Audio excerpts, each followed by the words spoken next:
आइए बच्चों, नमस्कार। आज हम पढ़ेंगे मैट्रिक्स का टॉपिक चल रहा था। 3.1 तक हमने कंप्लीट किया था। आज हम 3.2 के बारे में पढ़ेंगे। उसके पहले हम 3.2 में है क्या वो पढ़ लेते हैं। एडिशन ऑफ मैट्रिक्स है आपका। Addition of matrix, addition of matrix है आपका, ठीक है। अवयवों का जोड़, योग, ठीक है, जोड़ या योग। तो यदि सेम आर्डर्स की 2 मैट्रिक्स या 3 मैट्रिक्स या 4 मैट्रिक्स, जितनी भी मैट्रिक्स है, यदि उनको ऐड करना हो, यदि अलग अलग आर्डर की हैं तो मैट्रिक्स को जोड़ा नहीं जा सकता। यदि A इक्वल AIJ और 3 गुणे 2 की 3/2 की मैट्रिक्स है और B बराबर BIJ और ये भी 3/2 की मैट्रिक्स है, तब इनको A+B किया जा सकता है। लेकिन यदि इनका आर्डर अलग अलग है तो हम मैट्रिक्स का ऐड नहीं कर पाएंगे, ठीक है। यदि किसी भी मैट्रिक्स का आर्डर अलग अलग है, यहाँ 2/3 होता या 3/2 यहाँ पर है तो 2/3 और 3/2, मतलब आर्डर दोनों का अलग अलग होता, तब हम मैट्रिक्स को ऐड नहीं कर पाते, ठीक। अब बात आती है कि मैट्रिक्स को जोड़ा कैसे जाए। यदि कोई मैट्रिक्स A बराबर आपके पास A11, A12, A21, A22 दी है, ये 2/2 की मैट्रिक्स है आपकी, और मैट्रिक्स B इक्वल दिया हुई है B11, B12, B21, B22 ये दी हुई है, ठीक। इनको ऐड करना है। क्या करना है? इनको ऐड करना है। A+B करना है आपको। A+B करना है तो A बराबर क्या आपके पास A11, A12, A21, A22 और प्लस B क्या है आपका B11, B12, B21 और B22 ये दिया हुआ है, ठीक। इनको ऐड करना है। तो पहली मैट्रिक्स का पहले रो का जो एलिमेंट है दूसरी मैट्रिक्स के पहले रो के पहले एलिमेंट से ऐड कर देना, अर्थात A11 और प्लस B11 और इसका इससे ऐड करवा देते हैं A12 प्लस B12, ठीक। A21 और प्लस B21 और यहाँ पर A22 प्लस B22, ऐसा यहाँ पर क्या कर देते हैं? ऐड कर देते हैं, ठीक। तो यदि 2 मैट्रिक्स को ऐड करना है तो उनकी कोटि बराबर होनी चाहिए, ठीक है ना। आर्डर उनका सेम होना चाहिए। यदि आर्डर अलग अलग है तो मैट्रिक्स को हम ऐड नहीं कर पाएंगे। डिफरेंस ऑफ मैट्रिक्स अर्थात अवयवों का अंतर, उसमें भी कंडीशन, यदि मैट्रिक्स A और B दोनों का आर्डर यदि अलग अलग है तो फिर हम डिफरेंस भी नहीं कर पाएंगे, उनका अंतर नहीं ज्ञात कर पाएंगे। और यदि सेम आर्डर की मैट्रिक्स है दोनों तो फिर हम आसानी से अंतर, ऐसे ही यहाँ पर A11 प्लस B11 लिखा, यहाँ पर A11 माइनस B11 लिख देंगे, ठीक। तो ये डिफरेंस अर्थात डिफरेंस भी निकालना सीख जाओगे आप, ठीक। तो डिफरेंस ऑफ मैट्रिक्स और एडिशन ऑफ मैट्रिक्स। तो डिफरेंस कैसे निकालेंगे? यही चीज करेंगे, A11 minus B11, A12 minus B12, A21 minus B21 और यहाँ पर क्या हो जाएगा A22 माइनस B22, ठीक। ये आपका डिफरेंस ऐसे ज्ञात कर सकते हैं। तो 2 मैट्रिक्स का जोड़ना घटाना, 2 या 2 से अधिक भी हो सकते हैं, तो पहले 2 को जोड़ेंगे बाद में तीसरे से जोड़ देंगे, 3 है ऐसे करके, तो आप ऐसा कर सकते हैं, ठीक है ना। तो एडिशन ऑफ मैट्रिक्स या डिफरेंस ऑफ मैट्रिक्स निकालना हो तो आप आसानी से निकाल सकते हो, ठीक। चले अब देखो प्रॉपर्टीज ऑफ एडिशन, मतलब जोड़ के उसमें उसकी प्रॉपर्टीज क्या है, ठीक है ना। जो प्रॉपर्टीज ऑफ मैट्रिक्स एडिशन अर्थात योग में अवयव क्या कैसा, मतलब नियम जो है योग के, अवयवों के जो गुणधर्म है योग वाले, वो देख लेते हैं कैसे हैं। अवयवों के योग के क्या पढ़ेंगे हम? गुणधर्म देख लेंगे। योग के गुणधर्म अवयव के,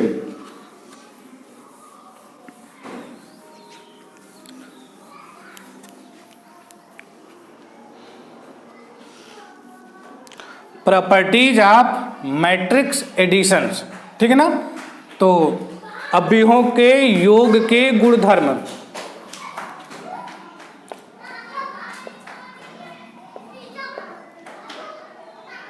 प्रॉपर्टीज ऑफ मैट्रिक्स एडिशन, ठीक। अवयवों के योग के गुणधर्म, अवयवों के योग के गुणधर्म क्या है वो पढ़ेंगे। पहला नियम है आपका क्रम विनिमय का नियम, कॉम्टेटिव लॉ। कैसा नियम? कॉम्टेटिव लॉ। आपका जो पहला नियम है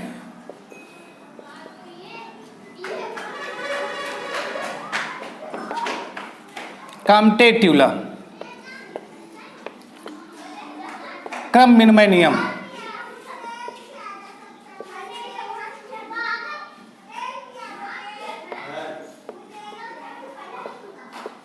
क्रम विनिमय नियम, ठीक है ना।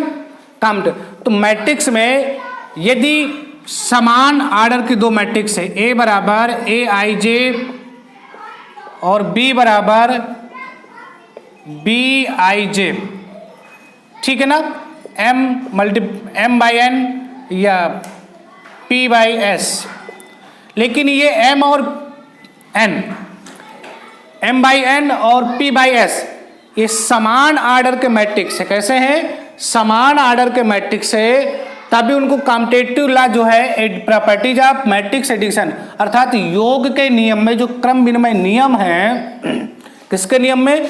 योग के नियम में क्रम विनिमय नियम क्या करता है? पालन करता है। अर्थात a plus B equal B plus A हम इसको कह सकते हैं। अर्थात योग के नियम में क्रम विनिमय के नियम का पालन करती है। कौन करता है? मैट्रिक्स जो है योग के नियम में क्रम विनिमय नियम का पालन करती हैं।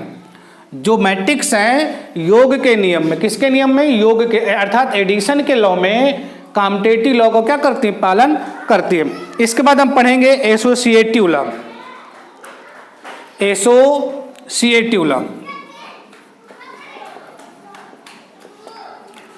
एसोसिएटिव लॉ, ठीक।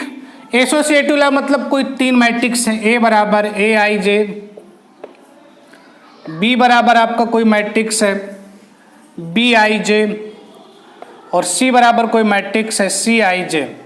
कोई तीन मैट्रिक्स है, लेकिन आर्डर तीनों का क्या होना चाहिए? सेम होना चाहिए। आर्डर तीनों का सेम होना चाहिए, कोई आर्डर अलग अलग नहीं होना चाहिए, तो नहीं तो योग ही नहीं हो पाएगा, पहली बात, ठीक है ना। तो यदि आर्डर आपका अलग अलग हो जाए तीनों का, तो फिर आप योग ही नहीं कर पाओगे। तो यदि योग करना है तो पहले आर्डर सेम होना चाहिए। अब जो एसोसिएटिव लॉ है मैट्रिक्स में, यदि समान आर्डर की कोई अवयव है और उनको ए प्लस बी प्लस सी कर दिया जाए या ए प्लस बी और प्लस सी कर दिया जाए, तो कोई रिजल्ट में परिवर्तन नहीं होता है। उनके रिजल्ट में कोई परिवर्तन नहीं होता है, ठीक है ना। ए प्लस बी प्लस सी या ए प्लस बी बाद में सी, या इसी को ऐसा भी लिख सकते हो ए प्लस बी प्लस सी और बराबर यहां पर ए प्लस बी प्लस सी कर दिया जाए, तो अब रिजल्ट क्या होगा? सेम होगा। रिजल्ट में कोई परिवर्तन नहीं होता है। यदि कोई समान आर्डर की मैट्रिक्स है 1 2 3, ठीक है ना, तो एसोसिएटिव अर्थात योग के नियम में मैट्रिक्स एसोसिएटिव लॉ का भी पालन करती है। योग के नियम में किसका पालन करती हैं? एसोसिएटिव का, अर्थात साहचर्य नियम का भी पालन करती हैं। किस नियम का? साहचर्य नियम का। साहचर्य नियम का भी पालन करती हैं। कौन? योग के नियम में मैट्रिक्स करते हैं, ठीक। इसके बाद आता है existence of additive identity.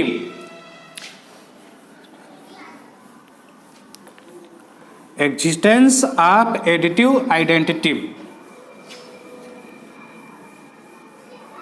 Existence means होता है अस्तित्व,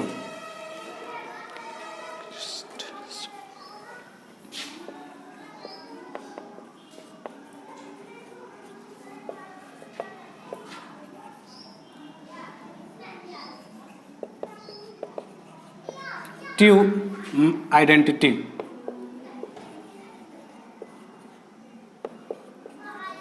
ठीक, एग्जिस्टेंस ऑफ एडिटिव आइडेंटिटी। ठीक, योग के तत्समक का अस्तित्व, योग के तत्समक का अस्तित्व। ठीक, योग के तत्समक का अस्तित्व है कि नहीं, ठीक है ना। तो यदि कोई आपके पास मैट्रिक्स है A बराबर AIJ और M/N की मैट्रिक्स है, A कोई मैट्रिक्स है, AIJ M/N की मैट्रिक्स है, और कोई दूसरी मैट्रिक्स आपकी O है, इसको हम क्या कहेंगे, जीरो मैट्रिक्स। क्या कहेंगे, जीरो मैट्रिक्स।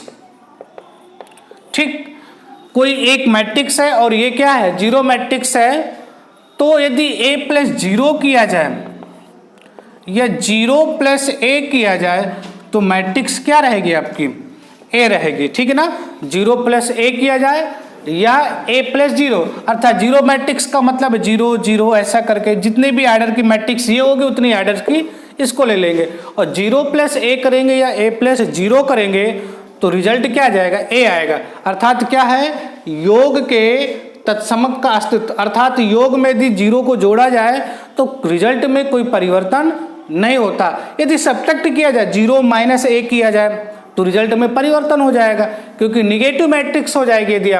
यदि निगेटिव मैट्रिक्स की बात की जाए, निगेटिव मैट्रिक्स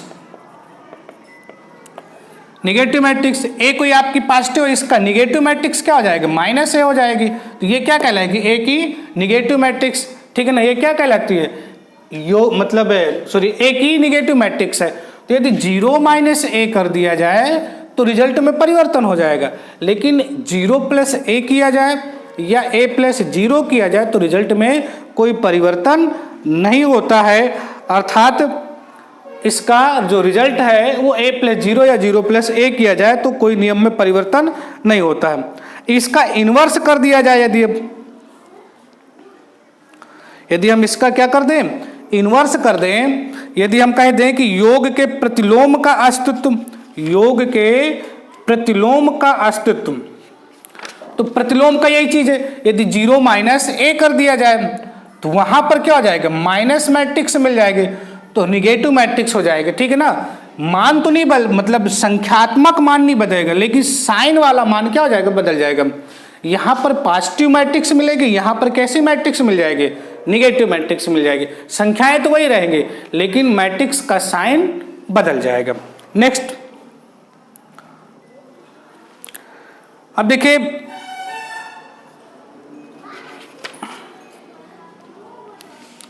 अब गुणा पढ़ते हैं। मैट्रिक्स का क्या पढ़ेंगे हम, गुणा पढ़ेंगे। मैट्रिक्स का गुणा करना हो, मैट्रिक्स का गुणा कैसे किया जाता है सीखते हैं।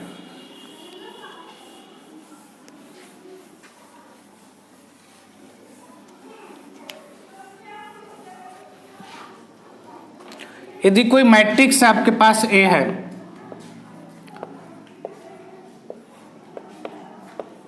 कोई B मैट्रिक्स है आपके पास,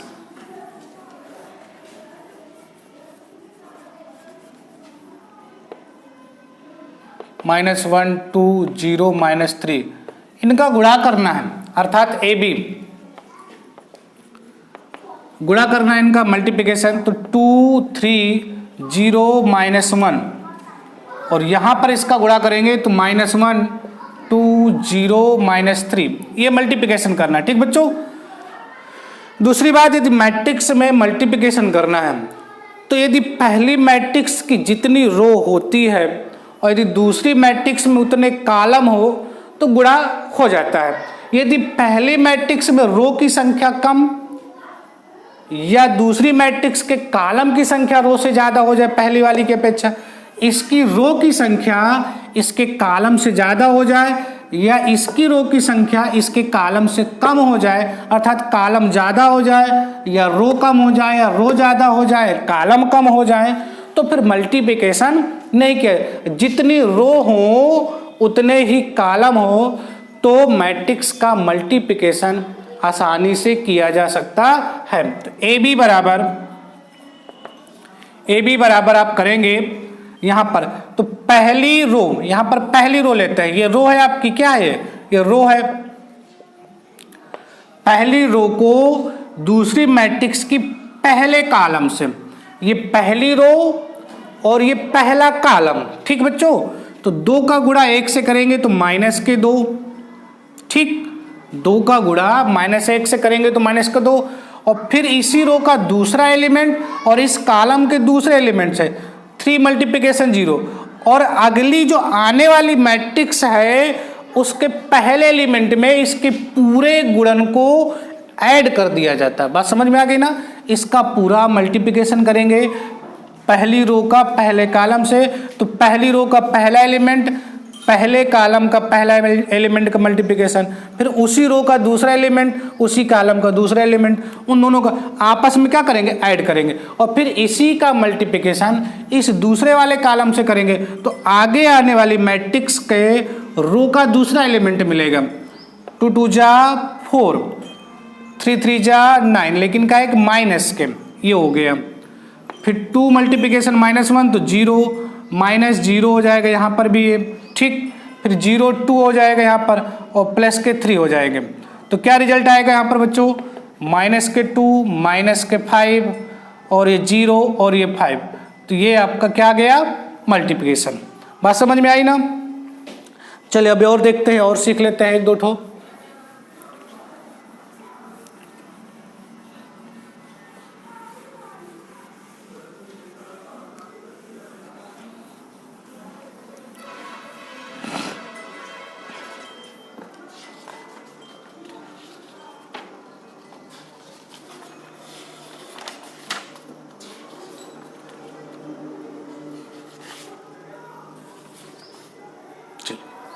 तो इसमें से गुणा करना है। जैसे किसी भी स्केलर का अदिश गुणन किया जाए मैट्रिक्स से, यदि k का, सपोज करो k है आपका, और इसका मल्टीप्लिकेशन कर दें हम मैट्रिक्स में a + b, ये कोई a मैट्रिक्स है कोई b मैट्रिक्स है, k के अंदर गुणा किया जाए, मतलब किसी अदिश का किसी मैट्रिक्स के साथ ऐसे गुणा किया जाए तो ये ऐसे k a और प्लस के भी ऐसे गुणनखंड हो जाता है, या k + l कर दिया जाए और मल्टीप्लिकेशन कोई मैट्रिक्स कर दी जाए। ये आपकी स्केलर है, ये आपका क्या है, मैट्रिक्स, ये अदिश है, और ये क्या आपका व्यू है। यदि इसका किया जाए तो k a और प्लस l a ऐसा हो जाएगा, ठीक। ये चीजें हो जाती है। तो हम पढ़ेंगे अभी प्रॉपर्टीज आप उसका एडिशन, अभी पढ़ा हमने एडिशन मैट्रिक्स में, अब पढ़ेंगे प्रॉपर्टीज आप जो है, जो मतलब अवयवों के गुणन के गुणधर्म जो होते हैं, गुणधर्म आप जो सॉरी प्रॉपर्टीज आप जो है मैट्रिक्स इनमें किस मल्टीप्लिकेशन फॉर्म में। तो यदि कॉम्टेटिव लॉ की बात करें, क्रम विनिमय नियम की बात, क्रम विनिमय नियम की बात, तो यदि देखो a multiplication b same order के, जैसे यहां पर हमने क्या कहा, a की कोटि, a की जो रो है 2 है, b का जो कॉलम है वो भी 2 है, तब तो गुणा हो जाएगा। लेकिन यदि यहां पर सपोज करो a मैट्रिक्स आपकी 2 3 3 4 ऐसा है, और यहां पर आपकी जो है 4 5 ऐसे करके है, और इसमें से 3 2 0 -3 0 1 ऐसे करके ही है ये। अब इसका मल्टीप्लिकेशन इससे तो हो जाएगा, लेकिन b मल्टीप्लिकेशन a किया जाए, हमने क्या कहा, यदि रो का मल्टीप्लिकेशन जितने कॉलम हैं, ठीक है ना, उतने एलिमेंट और कॉलम हो जाए तो मल्टीप्लिकेशन हो जाएगा। रो में कितने हैं, 3 है, ये कॉलम भी कितने हैं, 2 हैं, इनका मल्टीप्लिकेशन आसानी से आपका हो जाएगा। लेकिन यदि यहां पर क्या कहा, 2 रो है तो यहां पर 2 कॉलम से मल्टीप्लिकेशन हो जाएगा। लेकिन यदि 3 -3 2 0 0 1 ऐसा कर दिया जाए, और यहां पर 2 3 4 5 ऐसा कर दिया जाए, तो ये गुणा नहीं हो पाएगा। अर्थात एक कॉम्टेटिव लॉ गुणन में फॉलो नहीं हो पाता है, ठीक है ना। हाँ, सेम आर्डर सेम मैट्रिक्स हो जाए ठीक है ना, तो गुणा हो जाएगा। लेकिन रिजल्ट सेम हो जाए ये भी कोई निश्चित नहीं है कि ए बी मल्टीप्लिकेशन बी ए बराबर हो जाए, बराबर हो जाए कि ए बी इक्वल बी ए हो जाए, ये संभव नहीं है। ये फिर किसी किसी मैट्रिक्स में हो जाएगा, लेकिन ये हमेशा यूनिवर्सल बात, जो यूनिवर्सल ट्रुथ बात होती वो नहीं है। ये हमेशा के लिए सत्य नहीं कि ए बी इक्वल हम बी ए कह सकें, ठीक है ना। अर्थात वो उस पर रिजल्ट करता है, अर्थात ये कॉम्टेटिव लॉ को फॉलो नहीं करती है मैट्रिक्स, कुछ वो कंडीशन पर डिपेंड करता है। इसके बाद हम पढ़ेंगे एसोसिएटिव लॉ, साहचर नियम, ठीक। इसका हम क्या कहेंगे, साहचर नियम। एसोसिएटिव में तो तीन मैट्रिक्स हमने लिया, A B, A multiplication B और मल्टीप्लिकेशन सी, और यदि हम इसी को ए और बी मल्टीप्लिकेशन सी ऐसा हम कर दें एसोसिएटिव लॉ में, एसोसिएटिव लॉ में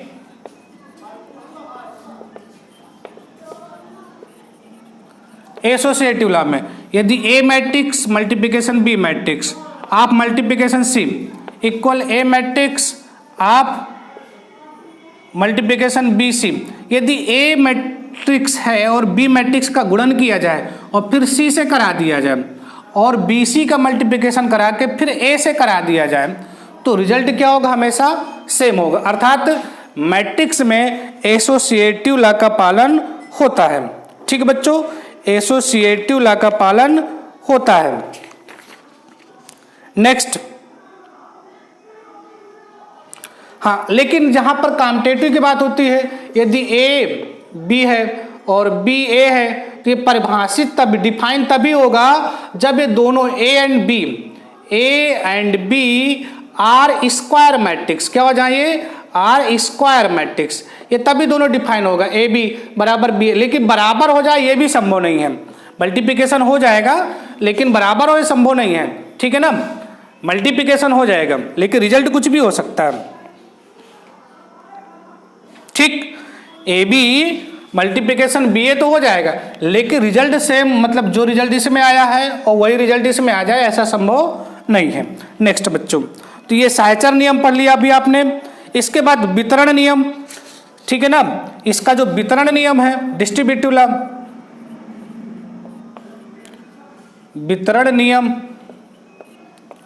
अर्थात ए बी प्लस सी कर दिया जाए, कोई दो मैट्रिक्स को ऐड करके फिर तीसरी मैट्रिक्स से मल्टीप्लिकेशन किया जाए, या तो फिर ए बी मल्टीप्लिकेशन यहाँ पर ए को बी से और ए को सी से मल्टीप्लिकेशन कर दिया जाए और आएगा, ठीक, ओके। या तो फिर ऐसा भी लिख सकते हो भाई, क्योंकि डिस्ट्रीब्यूटिव लॉ जो आपने पढ़ा वितरण नियम,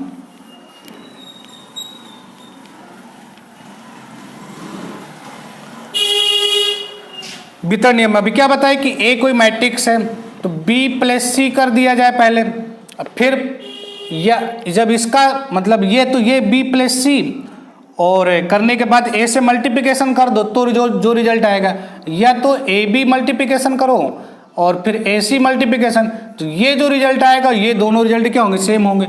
या तो इसको ऐसा भी लिख सकते हो, ए प्लस बी कर दो और फिर ऐसा कर दो, ठीक है ना। या दूसरा नियम है, ये पहला और ये दूसरी प्रॉपर्टीज है, ए प्लस बी कर दिया जाए और पहले ए सी और प्लस बी सी कर दिया जाए, ऐसा, तब रिजल्ट क्या होगा आपका, सेम होगा, ठीक है बच्चों। तो यहां पर गुणन के, ठीक है ना, जो आइडेंटिटी है उसका क्या प्रभाव पड़ता है। यदि कोई आइडेंटिटी मैट्रिक्स है आपके आई ए बराबर ए आई, इसका मल्टीप्लिकेशन किया जाए तो रिजल्ट हमेशा क्या होगा, ए होगा। आइडेंटिटी मैट्रिक्स का यदि किसी मैट्रिक्स से मल्टीप्लिकेशन कर दिया जाए आई ए बराबर ए आई, तो रिजल्ट क्या मिलेगा, हमेशा ए ही मिलेगा आपको, ठीक बच्चों।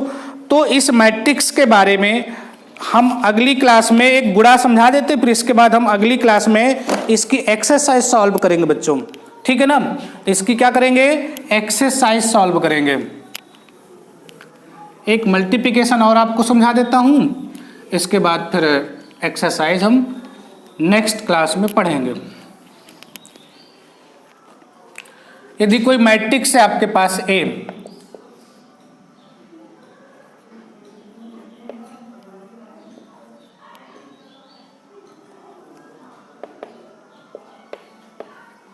ये कोई बी मैट्रिक्स है आपके पास, -1 0 3 0 -2 5 ऐसे करके कोई मैट्रिक्स, इनका मल्टीप्लिकेशन करना है आपको, ठीक है ना। तो मैंने क्या बताया अभी कि मैट्रिक्स में मल्टीप्लिकेशन करने के लिए आपको क्या करना है, आपको यहाँ पर लिख दीजिए आप 3 2 3 0 2 -2 5, ऐसा भी, सॉरी यहाँ पर 3 है, ये यहाँ पर -1 0 0 -2 3 5। ओके, अब देखो मैंने क्या बताया कि ये जो रो और कॉलम की संख्या आपस में बराबर हो तो उसका मल्टीप्लिकेशन किया जा सकता है। तो यहाँ पर क्या होगा, देखो इसका इससे मल्टीप्लिकेशन होगा तो -2, फिर इसका इससे होगा तो 0 ऐड हो जाएगा, फिर इसका इससे करेंगे तो प्लस के 0 आ जाएगा। ठीक, अगली मैट्रिक्स के लिए पहला एलिमेंट, इस पहली रो का मल्टीप्लिकेशन पहले कॉलम से करेंगे तो जो मल्टीप्लिकेशन रिजल्ट आएगा वो अगली मैट्रिक्स के लिए पहले एलिमेंट का काम करता है।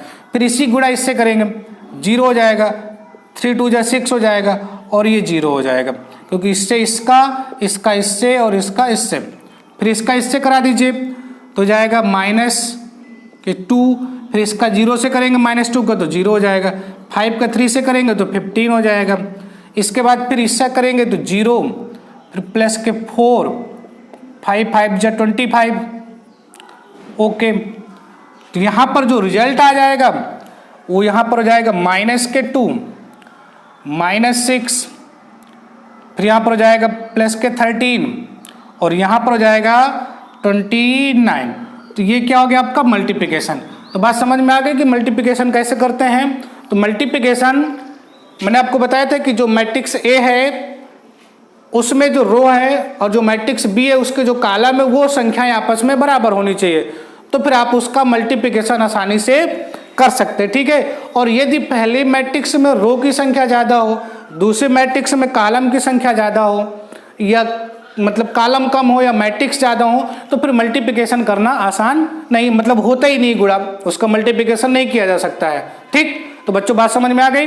तो चैनल को सब्सक्राइब करते करिए, लाइक करिए, शेयर करिए और अपना कोर्स पूरा कंप्लीट करने के लिए हमारे इस सुशील मैथ क्लासेज में बने रहिए, जो कि जो अगला वीडियो आए तो आपको मिलता रहे। चैनल सब्सक्राइब कर लेंगे, बेल आइकन दबा लीजिए तो कम से कम जो अगली वीडियो मिलेगी तो आपको नोटिफिकेशन पहले मिल जाएगा, आखिर क्योंकि पूरा वीडियो आप देख सकेंगे। नेक्स्ट क्लास में हम आपको एक्सरसाइज मैट्रिक्स की जो पढ़ाएंगे हम 3.2 पढ़ाएंगे। ठीक, 3.2 हम कंप्लीट करेंगे अगली क्लास में। तब तक आप लोग अपने घरों में रहिए और सुरक्षित रहिए। ओके बच्चों, ठीक।